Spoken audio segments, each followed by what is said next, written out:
Coming up right now, the newest episode from Car, Gwyn, and Ode on Three Pagans and a Cat. Single is the race, single of men and of gods. From a single mother we both draw breath, but a difference of power in everything keeps us apart. For one is as nothing, but the brazen sky stays a fixed habituation forever. Yet we can, in greatness of mind or of body, be like the immortals. Welcome to Liminal 2, Electric Boogaloo, the 29th episode of Three Pagans and a Cat. Our opening today is courtesy of 5th century BCE Greek poet Pindar of Thebes, by way of current day author Misha Magdalene. You may call me Ode. You can call me Car. I'm the one who's Electric Boogaloo.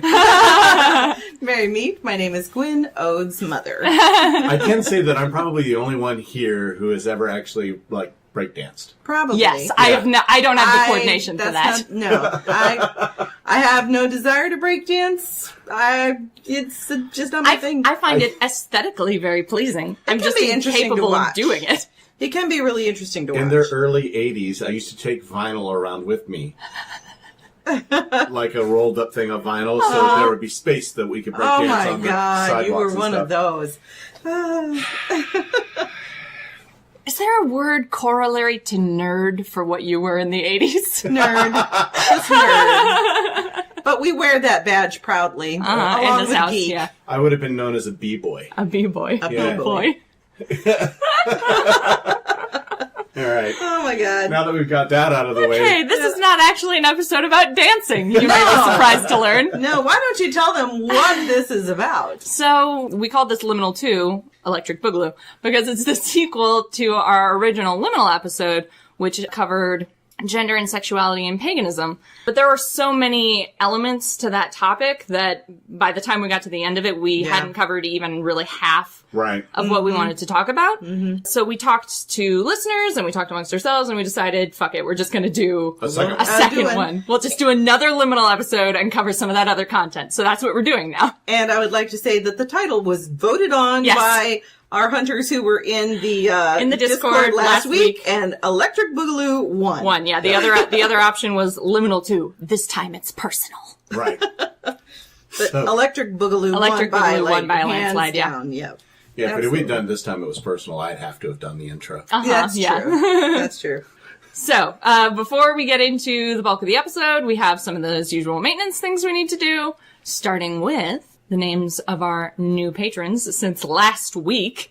Yeah, last week we got 3 new hunters. Which we love you and appreciate you all. Thank you. So that would be Pine, Sarah Bunder, and Joe. Thank you Thank guys you, Pine, so much. Sarah Bunder, and Joe, for joining the ranks of our hunters. Absolutely, because you guys help us out. You really do. We've said this many a time, but our patrons allow us to do this. Our patrons are going to help us go to Convocation. Convocation, In about a month. Patrons are important. Yep. Yeah. I posted this on the Facebook group and then frustrated the snot out of Ode because they had forgotten what we were going to do. Yeah, oh my gosh, I had completely forgotten yeah. I had completely, totally, 100% forgotten our patron Goals. We do have goals. Yeah, so I set goals like when we first started this And we whole discussed them Patreon all thing. when we started. Yep. And I agreed to them. So but I had just completely forgotten. Yep.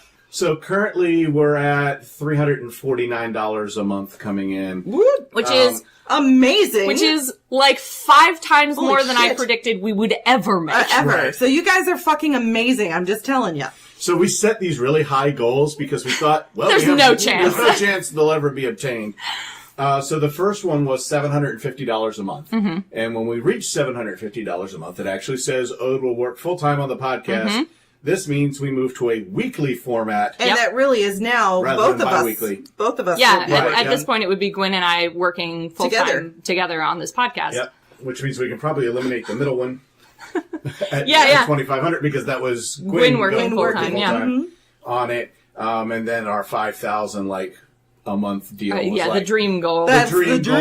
goal. And that means we travel the country and we don't have real jobs. And we just do this. go around and speak to people and Exactly. do That's this and- the far off dream. Yep. But So- you guys. But the fact that we're halfway Halfway. to weekly schedule, I can't believe. So listen up, guys. If you want us to go on a weekly schedule, You know how to get it. You know how to make it happen. Because this weekly schedule that we're doing right now is just because we fucked up. Well, Right. no. It's 'cause we were sick. It's 'cause we were sick. throughout most of January. Yeah, so we weren't able to record on our usual schedule. So we're catching up now. Exactly. Normally, we're not on a weekly schedule. Nope. Normally it's bi-weekly. Somebody said something so- in the Discord, pronounced like sunshine. There we Perfect. go. Ah, thank you. It just says that they struggle with this because they hate liminal spaces, being black/white, and dislike the in-between times, constantly work on finding more comfort with it, but it always makes them squirmy. Hey, fair enough. Black and white thinking is very common in sort of modern society in general.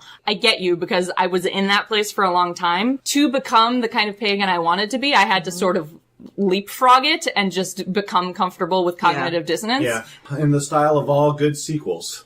Liminal 2 Electric Boogaloo has a callback from the original one in the form of this commercial from the Grand Rapids Kimono Club. Hosted by our tiger Akaneko, as you may recall, historical kimono brought with them an elaborate set of social rules that governed how your kimono was worn and what kimono said about you, from gender, age, and marital status to even social position, personality, and your plans for the day. If you want to learn those rules, and once you know them, maybe break them in interesting ways, and you live in the Grand Rapids area, check out the Grand Rapids Kimono Club on Facebook. Owning a kimono is not a requirement for admission to the group. Thank you, Akaneko, for your support. Yeah, we greatly appreciate it. Well, since this whole episode is about one thing, and going to get into it here pretty heavy in just a second, I figured we ought to start with, guess what? It's time for reviews.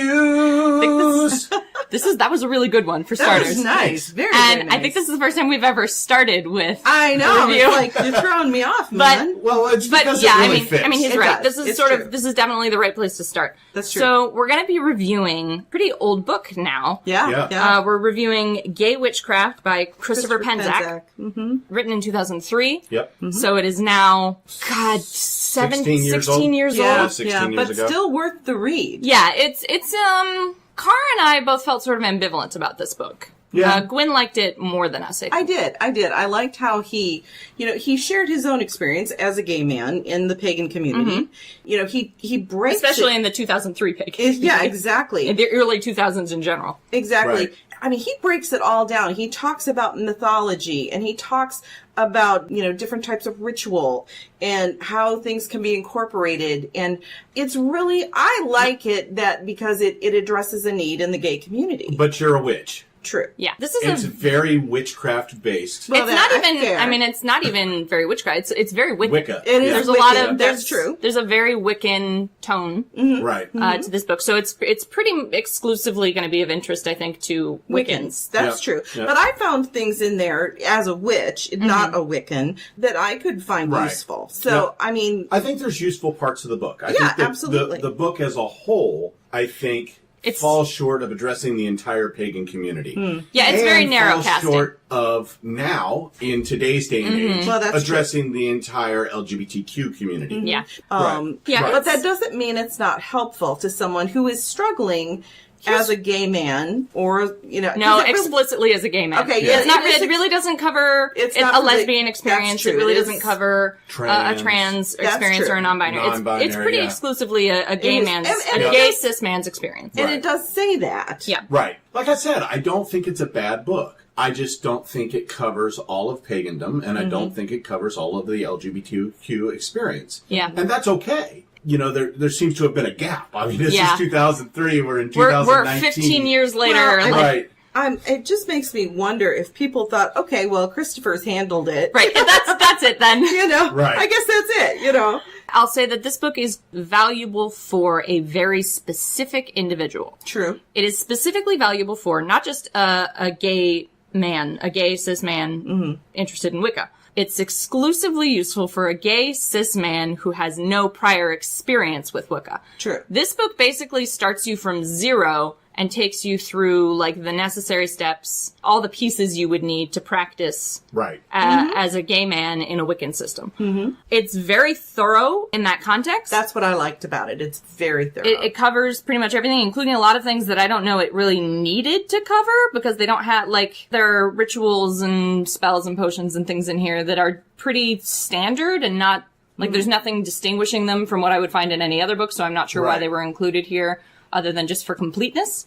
But if it's the only book you buy. Exactly. Right. I think this is sort of intended to be A beginner's guide. a beginner's guide. Yeah, beginner's guide. The book you start with if you were a gay man interested in Wicca. Yep. Which is interesting because some parts, especially the beginning, the part that covers history, feels like it's trying to hit a much broader queer range. Yep. And I think a much broader pagan range, too. Yeah. Yeah. Yeah, But then it narrows. And then it Yeah. abruptly shifts focus to this very narrow interest, Right. this very narrow So audience. I would agree then that it would have been nice if Christopher had made it more like what the beginning of the book described. or more if the beginning of the book had been more narrowly focused That's on true. this audience. Yeah. Or if he had written another book that, Right. was a little bit more broadly Right. Yeah. scoped. I'll say, I guess, that it felt a little bit scattered to me. Yeah. But in terms of, like, giving it a number score, I mean, I felt personally ambivalent about it, but I feel like it is going to be useful for its specific intended audience. So I'll give it a 4 out of 5, probably. I would Okay. give it a 4 out of 5 stars. Okay, I'm probably a 3.5, but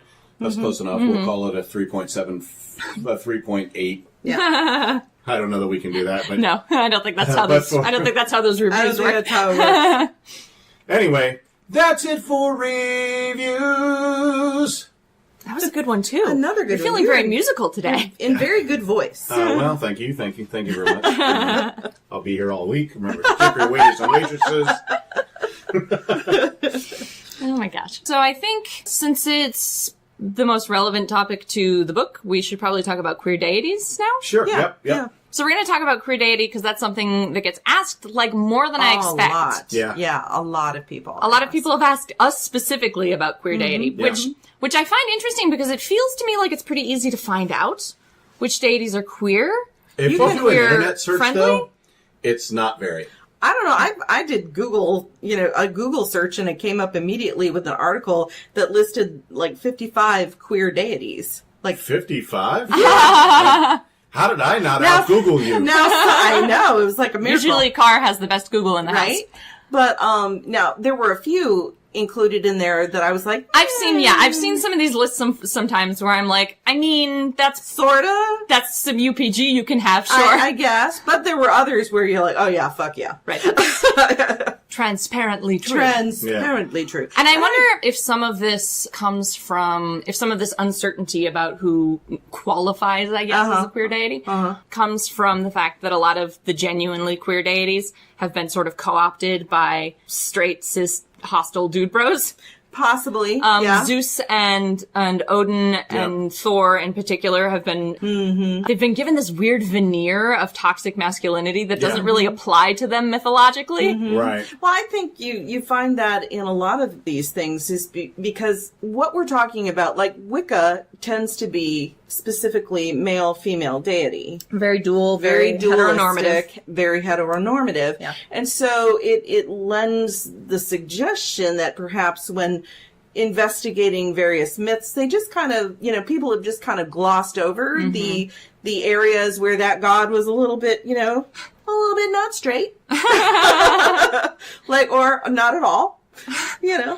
A little bit completely unsubtly not straight. Right. And they just, and people see what is familiar to themselves. So I think when people are reading mythology, sometimes they just, all they see really of that deity is what connects with them. Right. So that's the only thing I can assume. You look at the story of Zeus and Ganymede. Mm-hmm. Right.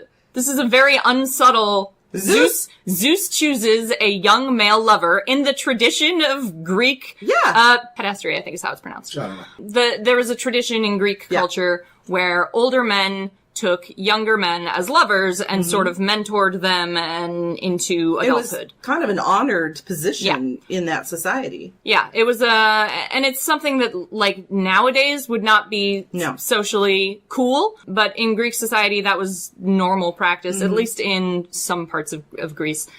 Greece was broken up into city-states, polises, and each polis had its own sort of unique social and cultural standards. Right. But Right. in like Athens, places like that, pedastry was very common, and Zeus's relationship with Ganymede is pretty explicitly that. And I understand is that those people, in Greece, kind of, that was one of the reasons they worshipped Zeus and... I mean, everybody worshipped Zeus. I know. But I mean, they kind of like, it was their representative of what their relationships were. Ganymede was sort of the ideal representative of the younger partner in a pederastic That's what I'm relationship. trying to say. Thank you. Yes. I think it's interesting. I think I really do go back to the argument that I think we see what connects with us. Mm-hmm. So maybe with these guys who are hijacking Odin and Zeus and Thor and making them these real masculine, they're just kind of skipping over. Here's the thing. Well, I don't know so much about Zeus because I'm not part of that mythology. But Odin and Thor are very, like,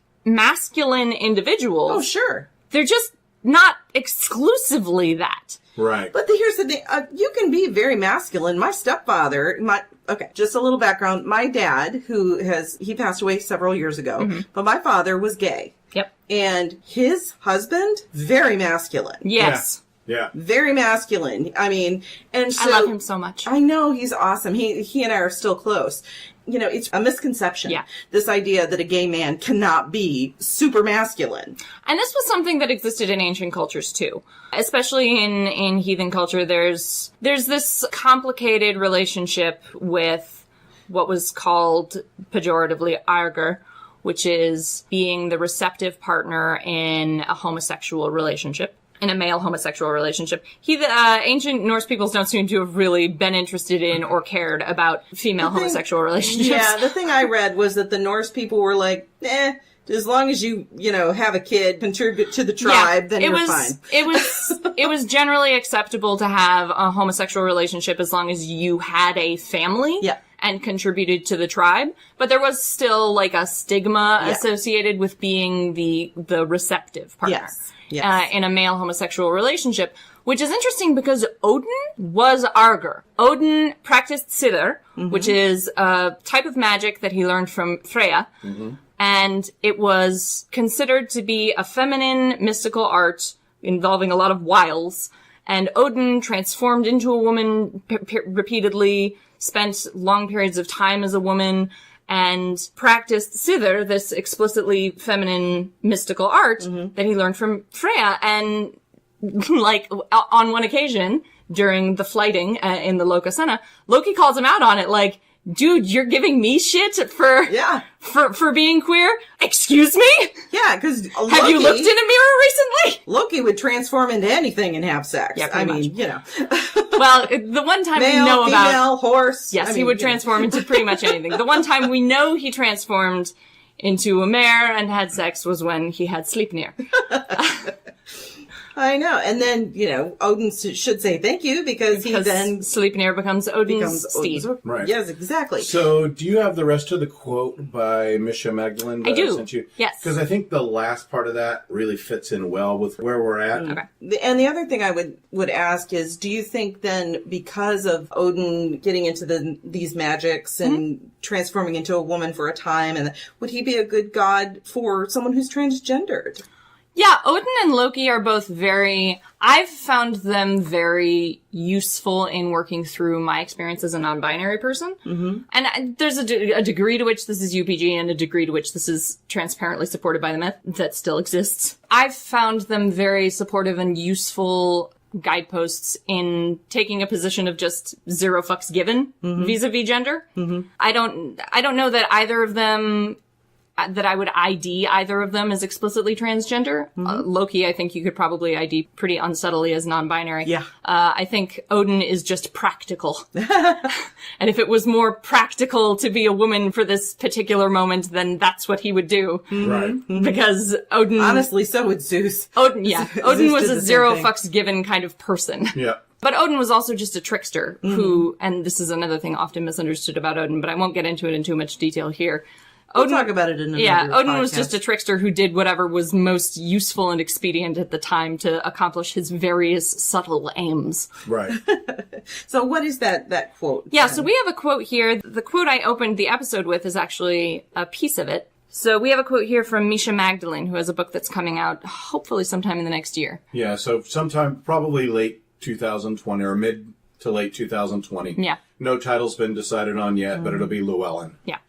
So we've been in conversations with Misha Magdalene a little bit. They provided this quote for us. Once we've reclaimed our own queerness or embraced the queerness of those around us, the obvious next step to look at our spiritual praxis to see how it reflects that element of our selfhood. The Western esoteric movement has a fabulous potential for supporting, sustaining, and embracing queerness as a natural facet of human experience, and we can see that reflected in our mythologies, theologies, and cosmologies. In the sixth of his Nemean odes, the Greek lyric poet Pindar of Thebes speaks to the relationship and kinship between humanity and the gods. Single is the race, single of men and of gods. From a single mother we both draw breath, but a difference of power in everything keeps us apart. For one is as nothing, but the brazen sky stays a fixed habituation forever. Yet we can, in greatness of mind or of body, be like the immortals. If the gods exist as independent beings with their own agency, as Pindar and I both believe, then they exist in relationship with us for whatever reasons they choose, to help us become more like them, or perhaps more like ourselves. In such a case, it can't be an accident that they choose to share their stories with us, nor is it an accident they have shaped us to be them in body, mind, and spirit. We share with them both form and nature, and that includes our embodied expressions of gender and sexuality. Alternately, if we believe that human beings created gods to help us understand our own lived experiences, why wouldn't we create and worship queer gods? After all, we all crave seeing ourselves and our own stories reflected in the stories we tell ourselves, and most especially in the stories we tell about ourselves. That's such a good quote. Yeah. I can't wait for that book to come Me out. neither. It's going to be a great I'm urgently desiring it. If you all are interested more about that book from Misha Magdalene, you can go to mishamagdalene.com Yep. and follow everything there on the blog.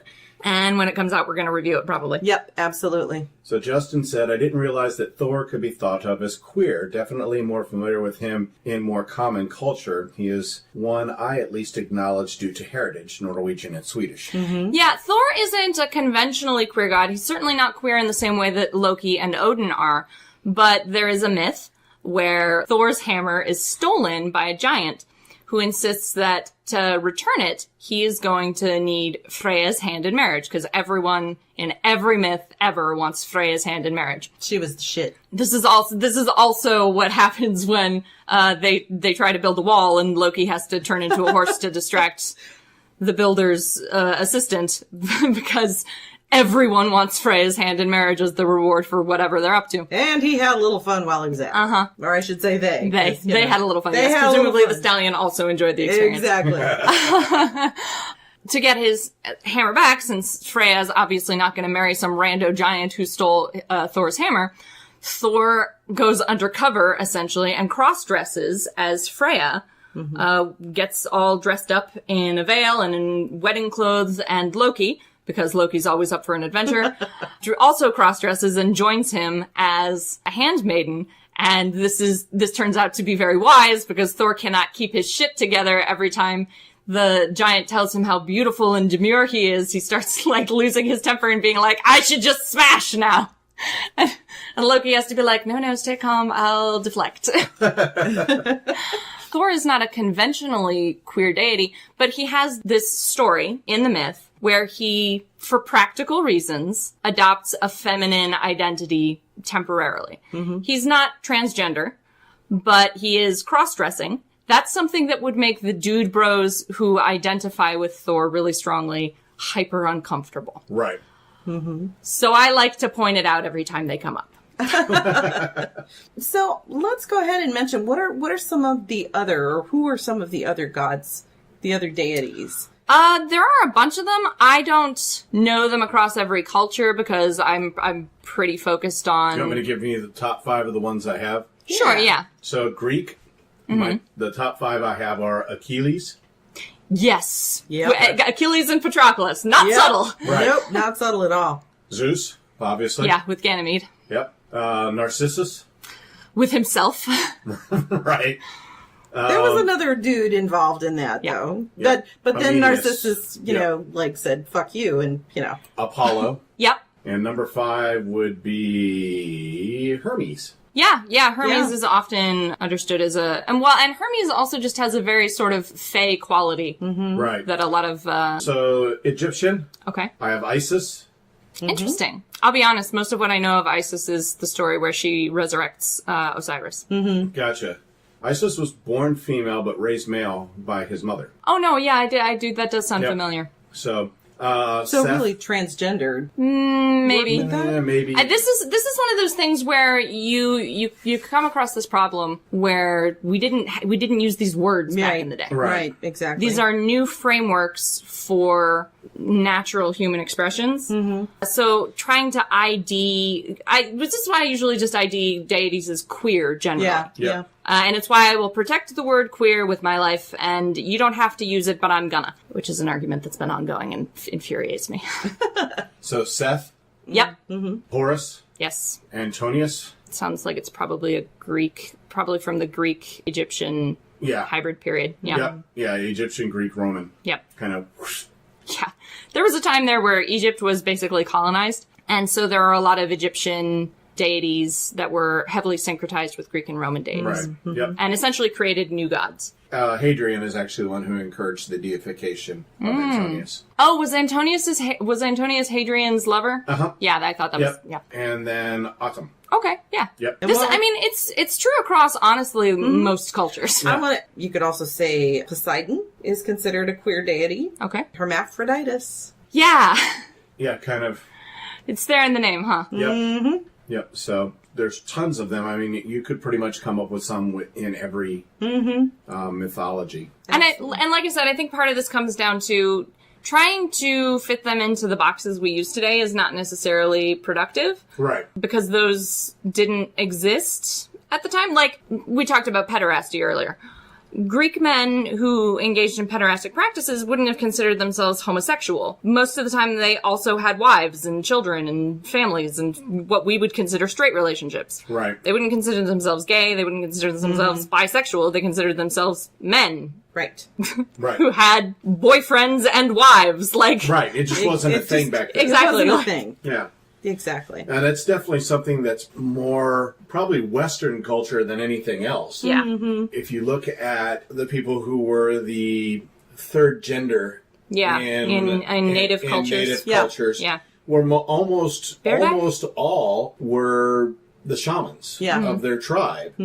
So they were actually elevated to that. So it makes you wonder, and I haven't done the research on this, but I'm wondering out loud to our listenership that maybe druids would have been in that quote unquote third gender, or anybody who's in that kind of.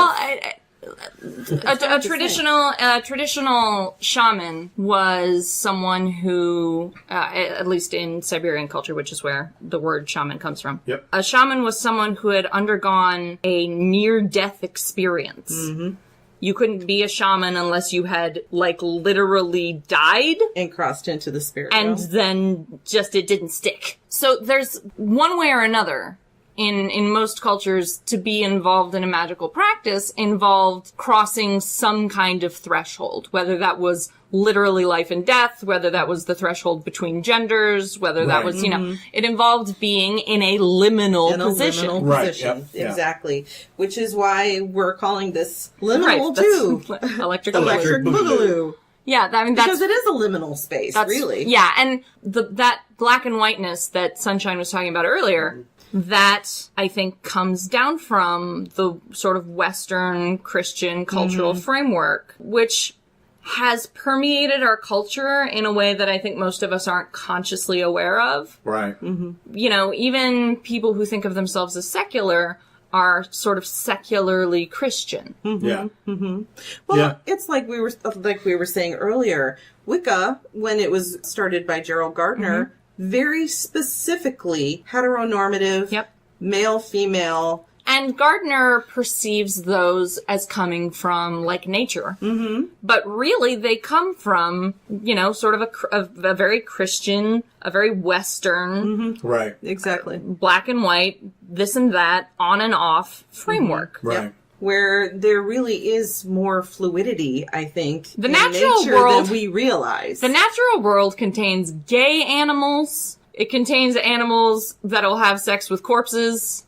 It contains animals that reproduce asexually. Exactly. It contains frogs that change their gender based on the population dynamics of their individual pond. Exactly. That's what I'm saying. Nature doesn't give a shit about dual feminine masculine energy. Exactly. Right. Nature is very fluid. And so I think in that way, we too are very fluid in our natures. This is another thing that I think maybe people are uncomfortable with or uncomfortable with thinking about.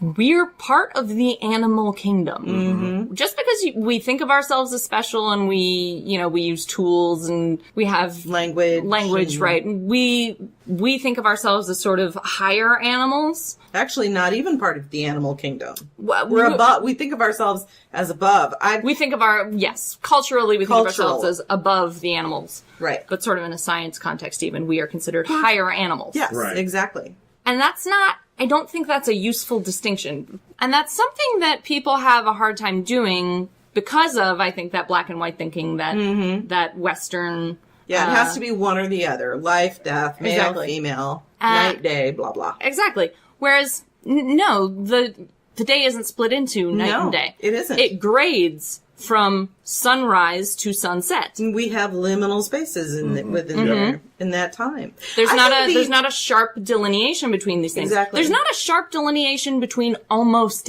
anything. It's time for Odes! Stone! Corner! That's fair. We did veer a little off the point. We did. Today we're going to be covering septarian.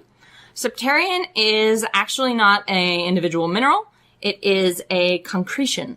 A concretion is a mass of minerals that's formed by the precipitation of mineral cement in various particles in the space between the particles and sedimentary layers, mostly rock and soil and like mud and stuff like that. Most of the septarian that exists today was formed in the Cretaceous period, in seas that no longer exist, and they form up in nodules around organic matter. So some septarian specimens that you find will actually have, fossilized leaves or shells or things like that in the center of them, although you can't find that out until you crack it open, which sometimes you're then disappointed. Right. But septarian is a specific kind of concretion that has very distinctive cracks called septaria, and they are formed when the concretion shrinks as the seas receded, the concretions shrank, and that caused the mineral forms to crack internally. And those cracks were filled with different minerals, mostly calcite and aragonite. So septarian is traditionally sort of on a gray or a white base, usually limestone, and then there will be cracks filled in with aragonite, which is a brown mineral, and then usually calcite will fill in the center of the cracks, usually in a yellow calcite. I gotta be honest, it makes me think of dragon's egg. Septarian is often sold as, dragon's egg, septarian, it's dragon's beautiful. egg stone, yeah. It's absolutely beautiful. So, septarian, because it's composed of sort of these layers of different minerals, rather than being a specific mineral itself, has a highly variable nature. To a large extent, what you're going to get with septarian sort of depends on what its constituent elements actually are and what orientation they're in. Okay. I get a lot of ancestor energy off of most septarian, I think because of the age of the stones and especially the ones that formed around or in response to like fossilized remains. Right. I also get a lot of transformation energy off septarians, which is why I include them here. Because queer people are sort of constantly undergoing transformations, building up the layers of their identity. And that's something a septarian stone is obviously going to be very good for, supporting that kind of experience. If you have a tradition like mine that has a soul complex where the soul is composed of different parts and they all sort of work together, septarian may be useful for you in that, in focusing those different layers of yourself into an inextricable whole, connecting damaged soul pieces into the soul complex, that kind of thing. I also get a very sort of serpentine and snake skinny vibe off of septarian, and I think it's useful for shedding the bad and moving on to your deeper and more compelling layers. Right. And I think that's probably true for people who are in the LGBTQ community. You shed a lot of masks over the course of your life. Exactly. Yeah. Who need to shed that that veneer that they put on for the general public. Mm-hmm. Yeah, I would say or septarian. Even their family. Right, yeah. I would say septarian is a great stone if you need some assistance coming out of closet. Right, yeah. If you need something to give you a little boost. This is one of those stones that, like, and maybe this is because it's not a raw mineral, it's a concretion. Right. I don't want to say, like, this is what you use it for, because it's very much an individual, like, your mileage may vary based on the individual stones you're dealing with. Right. Yep. Like for me, I guess probably because of the association with dragon and kind of thing, I get a very fire element vibe off of that. Oh yeah, this stone in particular that I'm talking about is a fairly large sphere of septarian. It's got very large calcite inclusions, and yeah, as soon as I picked it up the first time, I was like, okay, this is my snake fire friends now, and it belongs to me. So I brought it home. You can also find in Michigan something called lightning stone, which is technically also a septarian concretion. I get a different vibe off of lightning stone than I do from commonly sold septarian, which is usually mined in Madagascar and New Zealand. Okay. Michigan lightning stone has a punchier, more active, and sort of younger feeling. And I think that's because it's mostly found in rivers, honestly, and lake beds, rather than the septarian you get out of like Madagascar and New Zealand, which is the ocean. It's sea level septarian. So that's it for Odes Stone Corner!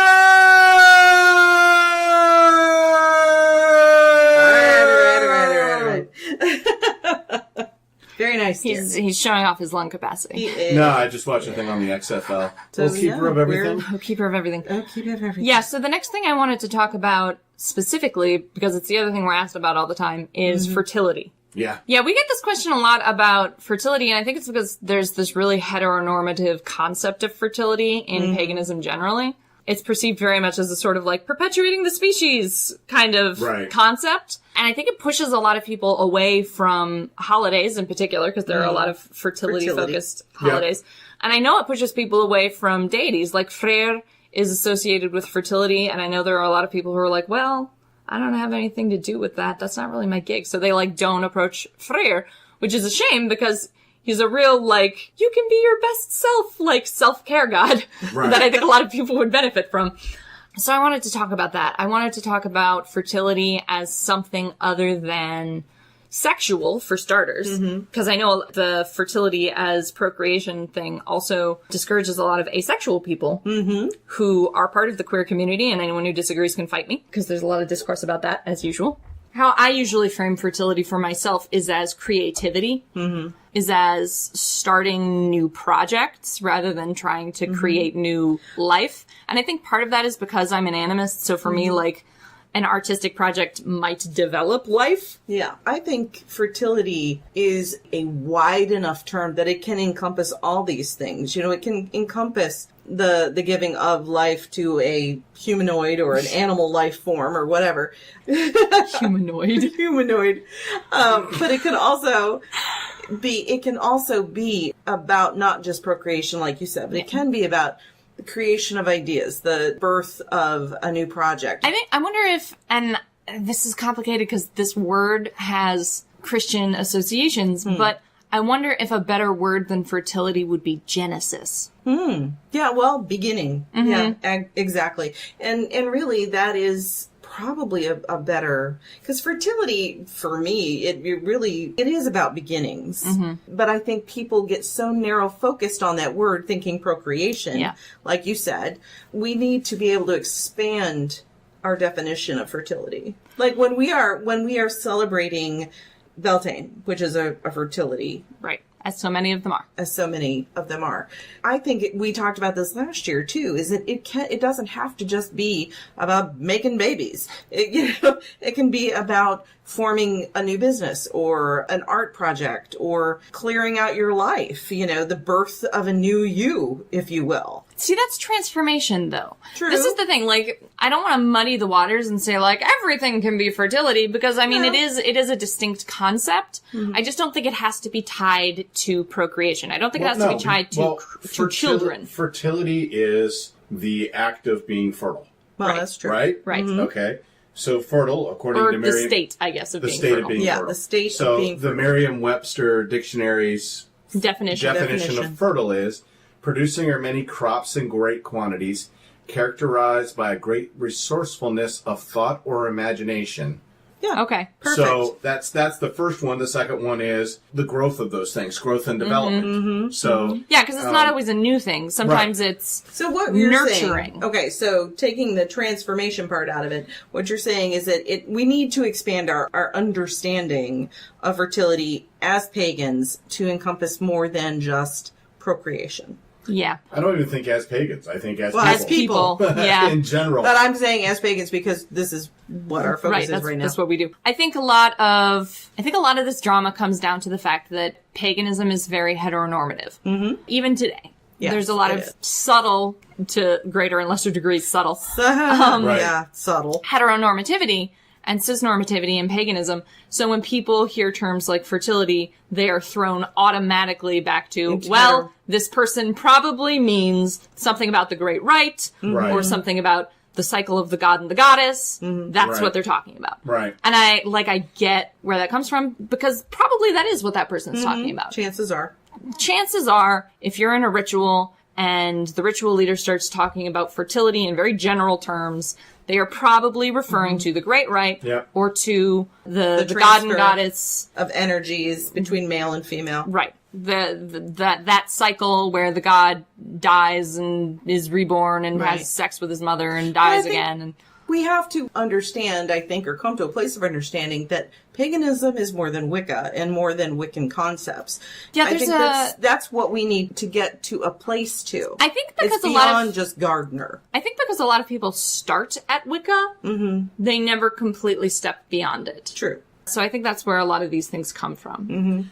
Well, and I was reading an article on Witchbox Okay. by Janice Van Cleve, who talked about a skyclad ritual that she attended, and Janice is a lesbian. And so, they got into the ritual, not something that she would normally do, but She was willing to... Right, it was a co-ed skyclad ritual, which is weird for her because normally she'd prefer it be female only. But Right. so they made a deal that there was a safe sign that you would give that if you didn't want to be touched, Okay. and the person that she got paired up with, because it was boy girl Yeah. girl It was pairing, that Yeah. heteronormative. right, did not follow that, Didn't obey and the went safe ahead sign. and touched and Made her feel uncomfortable. and made her feel very uncomfortable.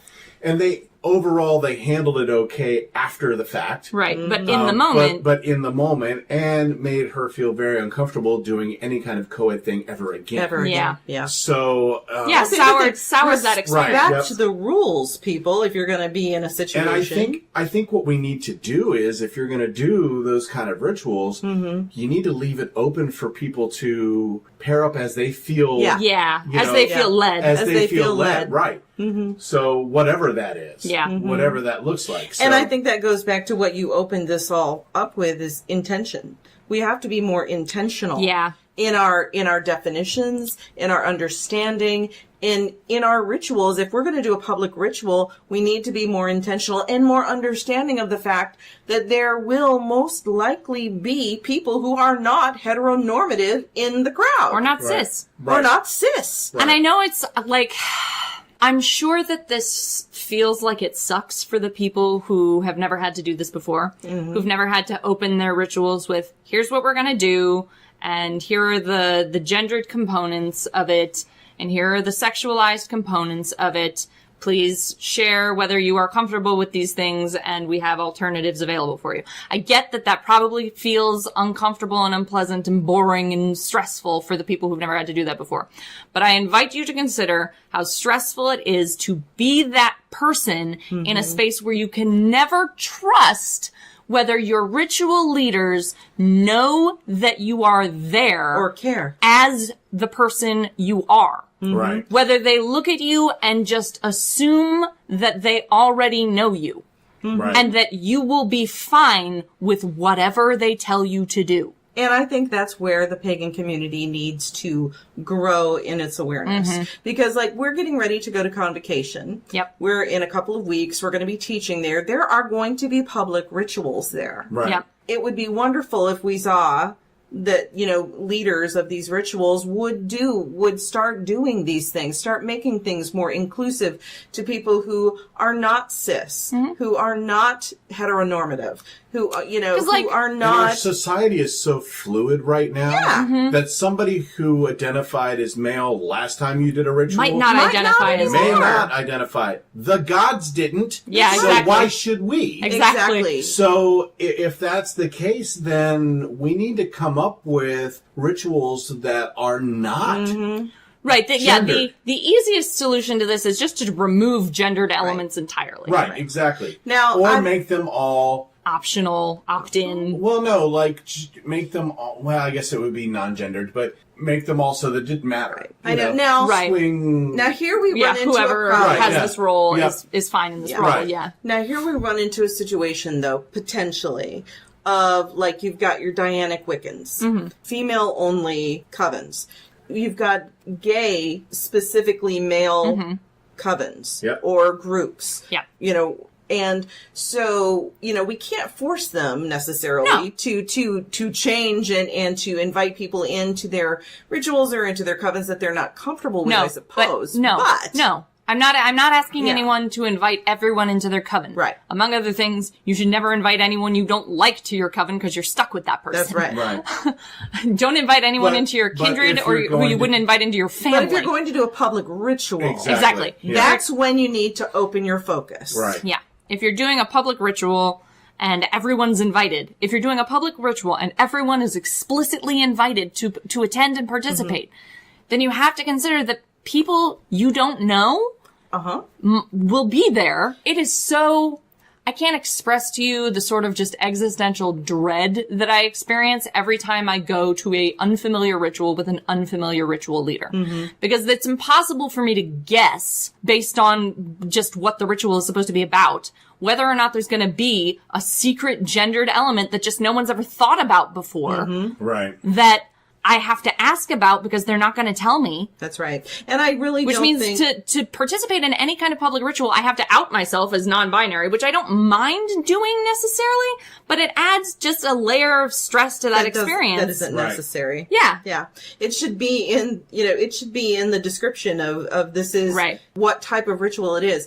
And I do take issue with if it's like you say, if it's a public event and it specifically excludes a sect of people because they don't fit into this particular tradition's normal. If they don't That's fit into when the I tradition. see a problem. Okay, we're talking about the Z Budapest thing that Yes, happened we a are. billion years ago. 2011 to be specific, but yeah. 8. 8 years ago. I don't have a problem with there being a ritual in a public forum. Okay. I don't have a problem with a ritual that is exclusive to Dianic Wiccans. Okay, fair. I do have a problem with a ritual that says all women can attend except these women. Right. Because if she had said all women can attend except black women, that wouldn't have been acceptable. No. So saying all women can attend except trans women, that's not acceptable. Right. I don't know what has happened since. I mean, again, this happened in 2011. I do know that there were a number of covens that left that particular version of the Dianic tradition to form their own version of a Dianic tradition. New lines. New happens all the lines, time. that kind of Schisms thing. are very common in traditions. But I do think it is something that is a problem in this idea that people are excluded because of insert word, whatever it is. Like, I wouldn't, as a non-binary person, I wouldn't expect to be welcome in that space. Right. But they would have welcomed me in that space. Right. Because they I was, wouldn't have known. because I Present. as Oddly, female. Really kind of like... It's a restrictive tradition. It's a That's fine. restrictive, That's yeah. fine. You can have a restrictive tradition and only allow a particular kind of person in your tradition. That's your prerogative. Especially if you need a safe space. That's your prerogative as the originator of a tradition, is to decide who gets to be in it. Right. Not every tradition has to be open. Closed traditions exist, and I'm fine with them. I'm just saying, if you're doing a public ritual, Right. you're doing a public ritual. Exactly. People should not be excluded. Yeah. Interestingly, so this is making me think about like the whole ADF thing, where their public rituals are very scripted, Very structured, yeah. very structured if they're ADF. If you want to do it in private, it's, you can do whatever. You can do whatever. Flexible. I almost think it should be the other way around. That it should be more flexible. More flexible on in the open. In the open than it is, and maybe your personal should be more structured. So that you maintain that structure, that Right. organization in your life. Interesting. Yeah, so, I don't know, it's just I one of them things. This is going to sound flippant maybe, but I wonder if that's a branding thing. It could be, Like, an ADF ritual looks like this. You Right. know, because every time you see one in public, it looks like this. It Right, looks yeah, like this. yeah. Yeah. Mm-hmm. Yeah, That's a good and I'm possibility. sure that probably is it. Yeah. I would suspect that's at least a component. Yeah. But I wonder, like, does the ADF, I don't know, because I've never really attended an ADF ritual. I went to a class about it, but somehow this didn't answer my question, because this is one of those things no one ever fucking talks about. Are there gendered components in ADF rituals? Some of them, yes. Yeah, see? Yeah. This isn't, like, I went to a class about how ADF rituals are structured with Carr. It was an interesting class. I enjoyed it. Yeah. But I didn't come out knowing the answer to that question. With drum. Yeah, with drum Pagano. I'm just going to Who's the head say, of the ADF? and this is why I'm a Chief solitary. Right. Gwyn just gets to decide whatever she I wants to just do. get to do whatever the fuck I want. Yeah, but that said, you do go to public rituals. I do. Uh-huh. So, I mean, the people can be solitary and still And still attend. participate in the Absolutely. ritual. In fact, I public enjoy rituals. going to public rituals because that allows me to participate and be part of the pagan community. Right. Mm-hmm. And so I do enjoy See, that. I feel like I can be a part of the pagan community and not go to a ritual and feel fine. See, and this is where I'm in this middle place where, like, sometimes I would like to go to a public ritual, but I don't have the emotional energy to deal with the prep I'm gonna have to do Yeah. to go Right, to yeah. to go to a public ritual. Yeah. To track that, because first of all, sometimes ritual leaders, hard to get a hold of. yeah. Especially at a public ritual. So that's why which we're means if gonna- I have a question I have to ask, Right. good luck! Right. That's why I think I would like to challenge anybody out there who may be listening, who may be a leader, who does public rituals for your tradition or whatever. Be willing to write it out and give it to the participants before the ritual so they know. You don't have to go into the long enough specifics. before the ritual that Yeah. they don't have to show up. If it's just... Put it on if your Facebook right, page. yeah, If make a Facebook event and Yeah. say, this is what, you don't have to go into specifics so you ruin the mystique. the mystique of the ritual. But say, okay, it is gendered or it is not gendered. Right. It is, These components are these gendered. Right. Participants will be asked to participate in this heteronormative performance. Yeah. Participants will be dualistic and, blah, blah. participants will be gendered for the purposes of anointing. Those Because that was types the of situation I ran into, that I literally ran into was... We talked about that. in the Yeah, we've previous talked about episode. this. Gender was assumed so that gendered individuals could be anointed. That's fine, but I wasn't told about it ahead of time. Yeah. Right. So please take into consideration that not everybody is going to fit into your box. Right. Into what you're familiar with. Start being open to providing this information for people ahead of time so they can come, they can be comfortable, they can enjoy the ritual along with Right. everybody or else. Not come or not. and then feel Exactly. awkward leaving. Exactly. Yeah, God, that sucks. Yeah, So, exactly. So that's why I'm saying let them know far enough ahead that they don't have to show up and then Exactly. feel like, Exactly. well, I feel like I should leave, but I'm not, they And get so- that Right? whole... Yeah, so because it's- you don't want to disrupt the ritual. Like, Right. if you realize Exactly. in the middle of it that you're about to be Then you're misgendered, stuck. Right. and you don't want to like stop the ritual and be like, actually, Well, and let's be honest, there's not public rituals on every street corner No. Yeah. in America, so most people are traveling a distance Exactly. to get to a public ritual. So knowing far enough ahead that you're not traveling that distance too would be good. exactly. And yeah. in the day and age we live in, most of these things are announced either on a Facebook page, Right. a Twitter, Somewhere on the somewhere there's a Your website, A something. blog web, post. something Right, yeah. somewhere where you can post the basic information of whether or not this is a gendered event. And then people can make up their minds from there. Okay, so that's just my request to those out there who do public rituals. Yeah. Please consider doing this because we're in the 21st century, people. It's time to acknowledge that this is something that needs to be addressed and to move forward. yeah. It's time for Gwyn's Garden Gems. He's All right. so musical this I time. know. He's like really on top of it. All right. So today, what I'm going to be talking about, and I did not pick something that would be necessarily Thematic. I tried and I wasn't exactly sure which direction to go. So I thought this was cool. It's adder's tongue. Sounds Which is a very name I'm very into. It's very witchy sounding. Also known as? It's also known as dogtooth violet, serpent's tongue, snake leaf, yellow snowdrop, lamb's tongue, and trout lily. This is the most Slytherin plant that's ever existed. Right? It's actually a lily. Technical name is Erythronium americanum. And there's 30 varieties. There's European varieties. But the one we're talking about is the American variety, known colloquially mostly as adder's tongue or trout lily seems to be the two most popular. The magical uses for adder's tongue: stops gossip and slander. Okay. It promotes healing. You can use it in divination. You can use it for lunar magic and for dream magic.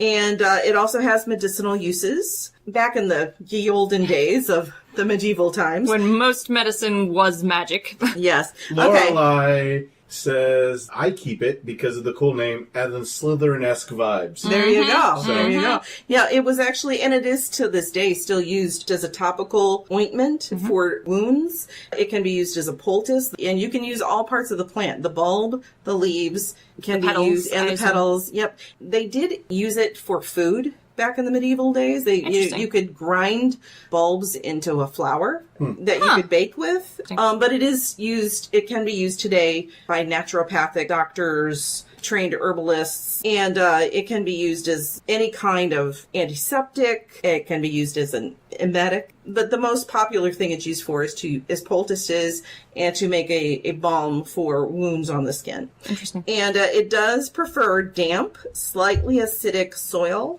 that is well drained. It does have a pretty extensive root system. Okay. It takes 3 or 4 years for it to grow to maturity. Okay. And it does need to be it needs to be maybe under some trees. It needs like shade.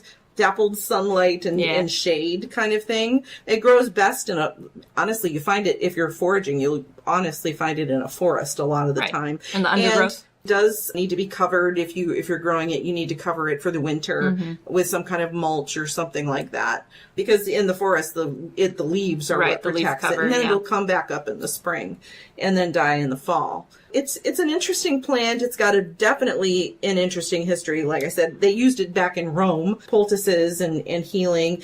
It is considered sacred to Juno. And it's also, I thought, to bring a little bit of medieval interesting, it's also known as Eve's tears. They believe that when she was approaching motherhood and she wept, the lilies would grow where the teardrops fell.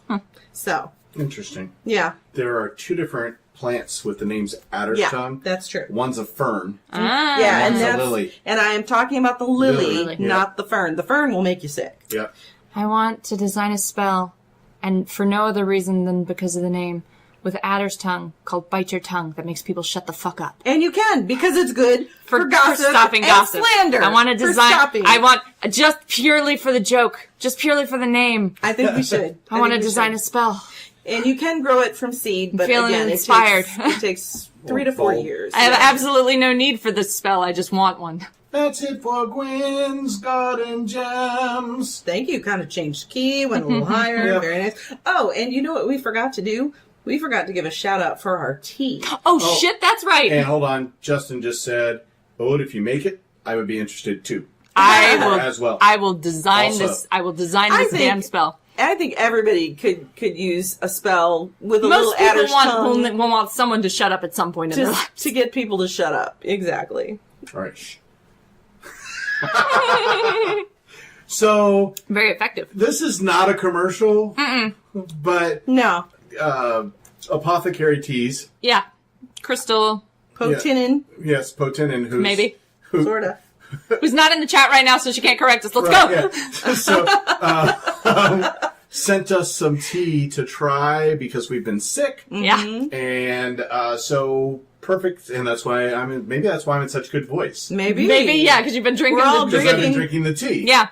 We're all drinking, and she was incredibly generous. Yeah. She said we thought she was going to just send these little samples? She sent us full ass bags, man. She sent us full size full-sized bags of these teas. Yeah. these teas. So she sent us the elderflower tea, which I put in the commercial because it's so freaking pretty. That's the one that's got all the blue flowers in it. It's good for building up your immune system. The elderflower tea is good for respiratory health. Right, respiratory. and for sore throats. So I drank that, and it's very good. It's got kind of a blueberry flavor. It's excellent. Today I am drinking the sangria tea. Yes, that's what I'm having today. Which is mostly just delicious. Exactly. Mostly just delicious. It's got a very fruity, orangey flavor. And then I just finished an entire mug of the Herbalist Shield, Right, which is Herbalist for Shield. general immune health. Yep. That's the immune health one, was which I had very, some very of good, that. and I think I'm going to have some more of it in a little while. So I drank 2 cups of that this Yeah. week. I haven't very had good. that one yet. But the elderflower tea and the sangria tea are both I need to primo. try the Bonus. elderflower. High so quality. I anyway, recommend them. not So anyway, a commercial. Yeah, that's not...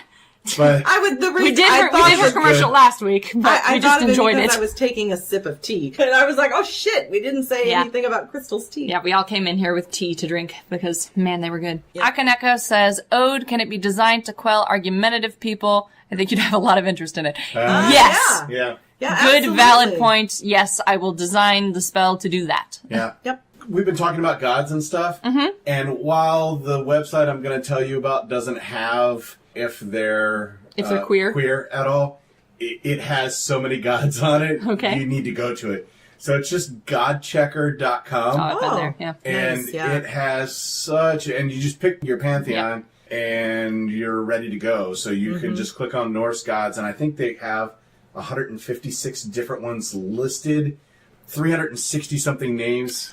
Because there's multiple There's a names lot. per god. But Yes, man, Ingvi Freyr. Right. Yeah, and then you get into Kennings and, yeah. Right. So anyway, Yeah. God Checker would be an Yeah, amazing and place to useful go. for getting the more obscure gods, because, like, there are a lot of Right. gods who are mentioned, like, once, and we don't know anything about Once them. and done, Yep. and you're like, but. Yep. So, is there anything else that we need to be discussing that we have missed, or have we hit the topic? I think we've hit sort of all the topics I was most concerned with. Yeah. I did want to talk a little bit, and we sort of brushed on it, about decoupling roles from genders. We talked about that a little bit, but like in a lot of traditions, the high priest and the high priestess do different things. Well, why? Yeah. Right. Exactly. Why do they do different Why things? do they need and to? Which one, as a non-binary person, would I be if I got to that level in your tradition? Right. Exactly. You know, would that be defined by my biological sex, or would you have to create a new role that I could fill as a non-binary person? Mm-hmm. Would I do both? Neither?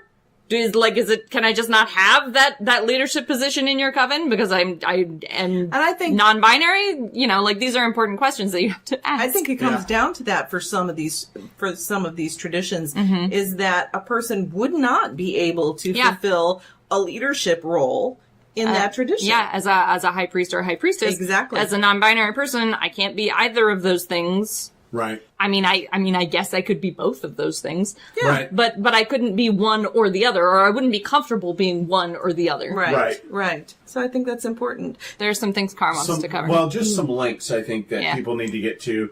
One is on Patheos. It's called a queer pagan reading list. yeah, it's very comprehensive. It's very comprehensive, and it's broken down. So you have gay, inclusive, kink, lesbian, polyamory, queer, transgender.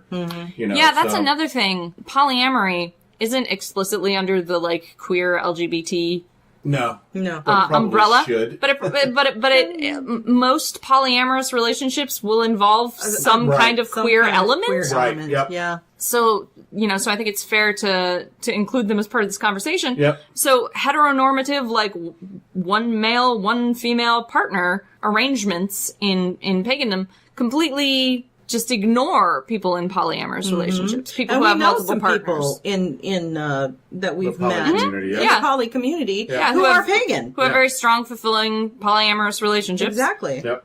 Frankly, I don't really do relationships, but if I did, polyamory seems way more practical to me. You get to split up all the emotional load between more people.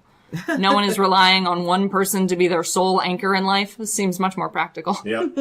Another one would be Cherry Hill Seminary. In a past course, and it looks like they're going to offer it again, there is actually a queer pagan theology crash course Interesting. Yes. class, Nice. which I think would be really Which cool. is taught, Yeah. or was taught last time. By Christine Kramer, who we talked about in the last in the first episode. Liminal. So look at that. We made that round Brought it another round. callback. Another callback, yep.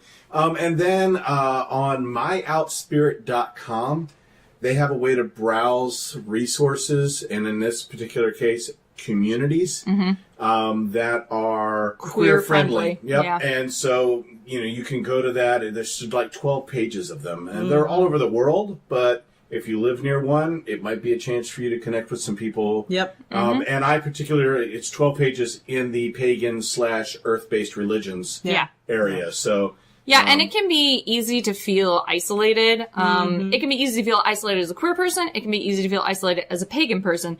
It's double extra easy, therefore, to feel isolated as a queer pagan person. Exactly. Exactly. And I think that's something we need to address and make changes. Why can't we step forward into the 21st century and be the example for the rest of the world, And here's the thing. I know we've had a lot of complaints this episode. I don't want it to sound like we're not doing bad necessarily. No. We're probably more open than other religious traditions. But we could do better. Yep. We can do better. And if you can do better, do it. Kind of have an obligation to do better. Exactly. If we really want to heal the world as pagans, that's part of our calling, really. Is to, certainly, a lot of pagans feel that that's their mandate. Their mandate is to heal the world, and that includes humanity.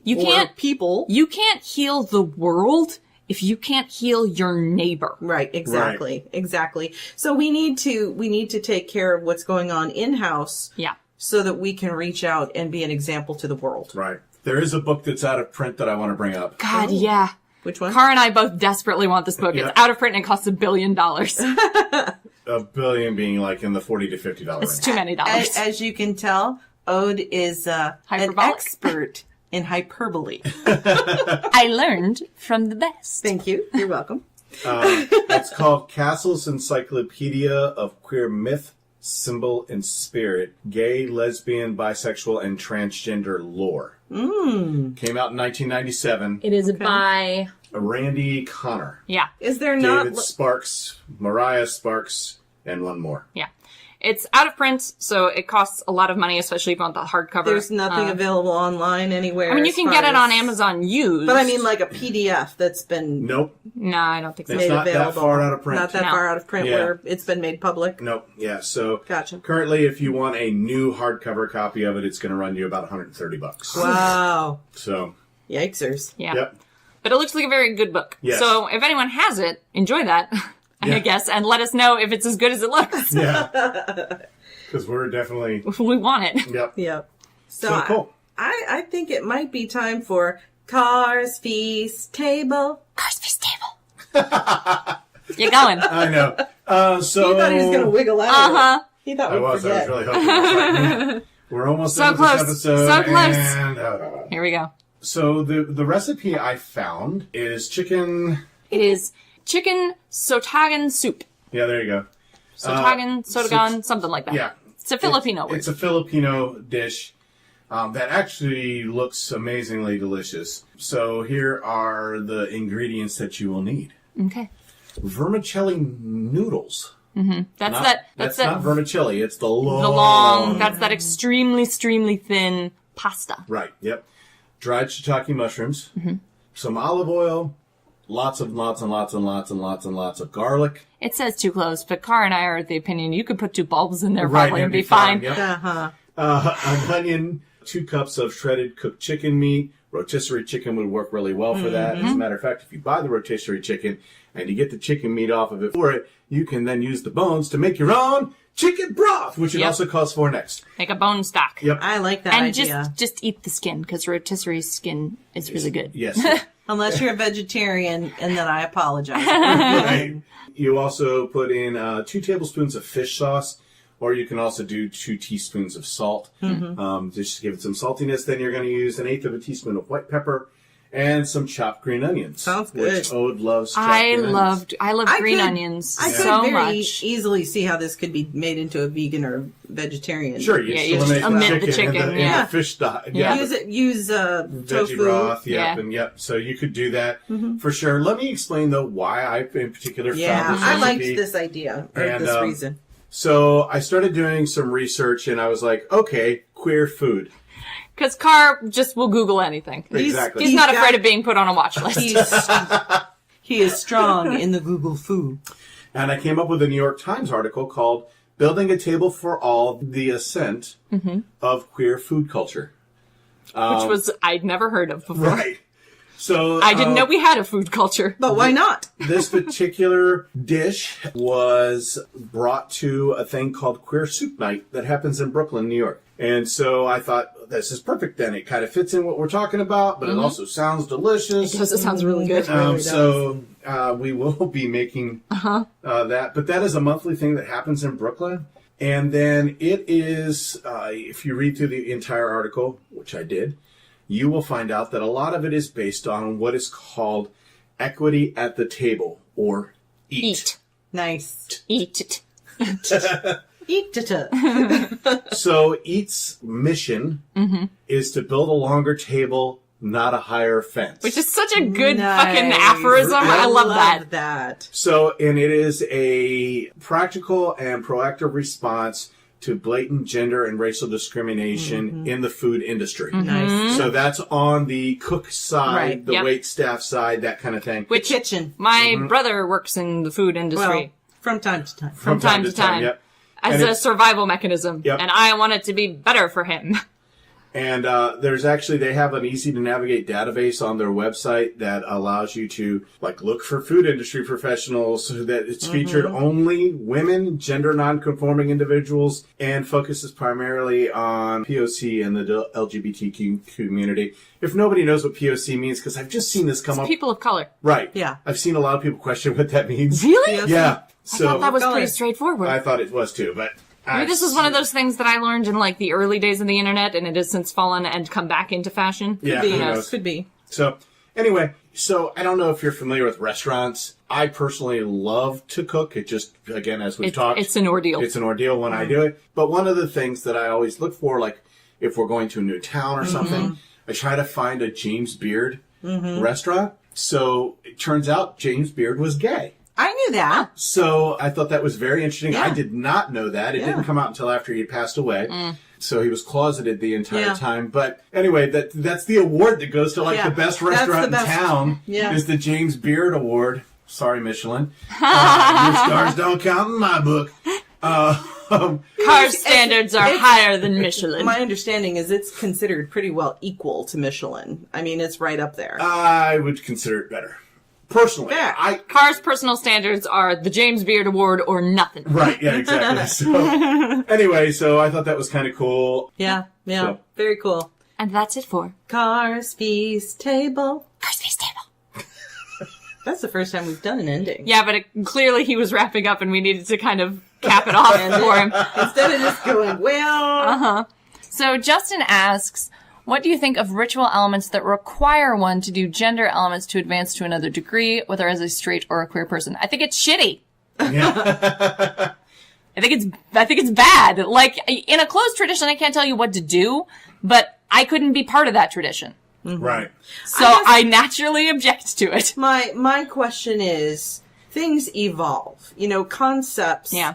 and things evolve. Why could this element of a tradition not evolve as well to include people who don't fit into those specific categories? Chances are you've done at least one ritual in an air-conditioned location, so Yeah. come at me. Let me just say, though, that this is stupid to begin with, because if we go back to where this all began in pagandom, for lack of a better term, in paganism, they didn't exist then. We didn't have the gender norms we have now because there was a third gender, or there was... Or for that matter, just Weird. what... Well, and to be fair, though, paganism as we understand it today... Right, neo-paganism. Neo-paganism. Right. It didn't exist back then. It was Correct. a completely It was different life. thing. It Right, was yeah. life. But what we're trying to do Yeah. is recreate that life. yeah. So let's take out the crap that didn't exist then. Or So for that was that... a very good question, by the way, Yeah. Justin. Thank you. Yeah, it was an excellent question. Made us all... Right, we all were suddenly up in arms again. What do I think of mandatory gender requirements? I think they're shitty. And I would have to agree. As I said, I think we've gotten to a place And if you have to... that we should be able to adapt and evolve. This is the thing, to advance Or to another... devolve. to advance to another degree is part of that question. Like, Right.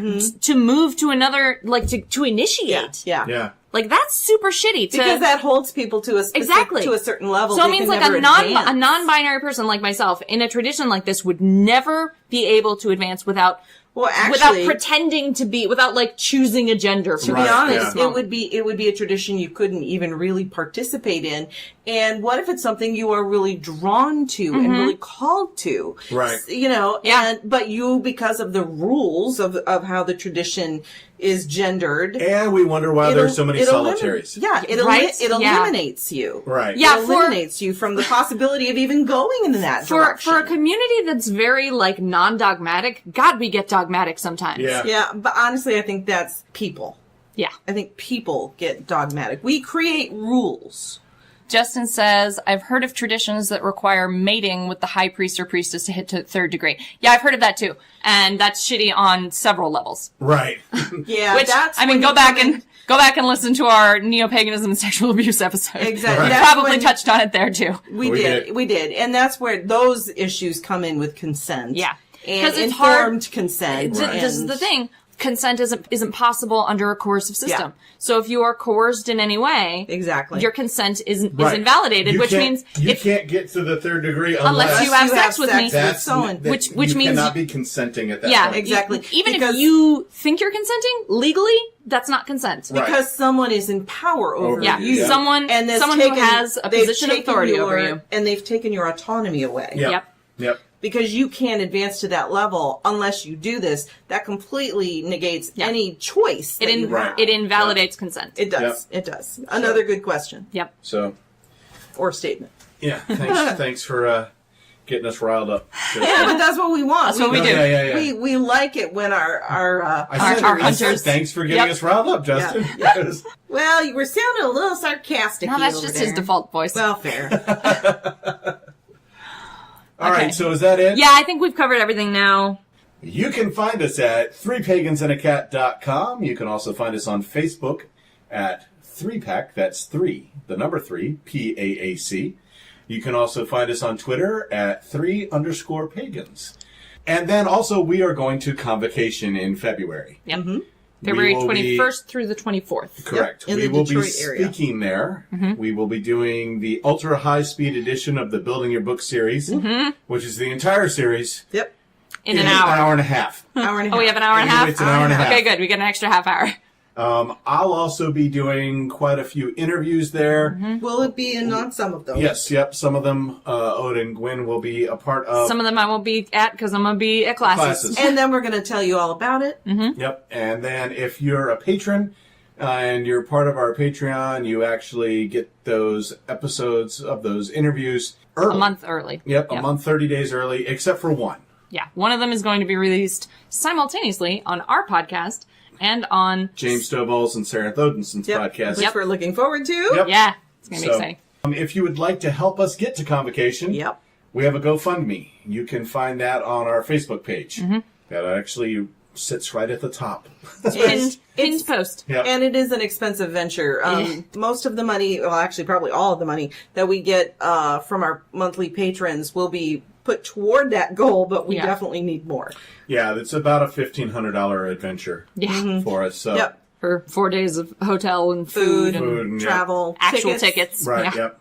So we don't get in free. No. No, gotta pay for those tickets. Yep. So we could use your help. Yep. So if you feel so inclined, feel free to jump by there and hit the GoFundMe up, and we'll figure it out from there. Or share it. Share it. Yeah. Yep. I think that's it. Yeah, I think that's all the places we're at, all the stuff we do, all the things that are coming up. And I think we've I hope we covered this topic. Yeah, I think we finally. But it was a good. I think it was a good discussion. Yep. Yeah, I think it was stuff that needed to be said, and I know that we have a lot of the queer community in our listenership, and we love you guys, and we want you to feel like we are a safe space for you. Yep. I mean, I'm in it, so right. Exactly. Me too. And so's Gwyn. So. It would be pretty awkward if we were an unsafe space for queers. But you know what I'm saying. You know what I'm saying. And if you happen to be on our Discord, or let me rephrase, Join our Discord. Yes. Join our Discord. If you don't happen to be on our Discord, join it because we have a bunch of new things. Yeah, we have a bunch of it. new channels. One of which is for each of our paths. We have an area. We also have a pagan study hall area. Yep. We have an Oz and Lols area. Which is for pictures of cute animals and memes. Yep. Right now, it's all cute animals. It's everybody's pets. Yeah, no memes yet. No memes, just cats and pets. And I think there's a lizard. I saw a dog. Yeah. Yeah, we have episode discussions. So join us. Yep. And we've got the requested channel, Come Harass the Pride, where y'all can post your hashtag goals and at me, and I will pin them, and periodically I will be going through and adding people to remind them to do the shit they said they were going to do. Yep. Exactly. All right. All right. That's it. I think we Yep. finally I made think it we're to the done. I end. think we're finally good. Hold on, I need this thing here. Yeah, so So you I gotta get the mouse. Little Yeah. mouse. All right. So you can Mouse press the is button. saying- Where's the Yeah, stop button? there it Oh, is. there. Okay, cool. Just click. Stop. You've been listening to Three Pagans and a Cat. Find out more information at www.threepagansandacat.com.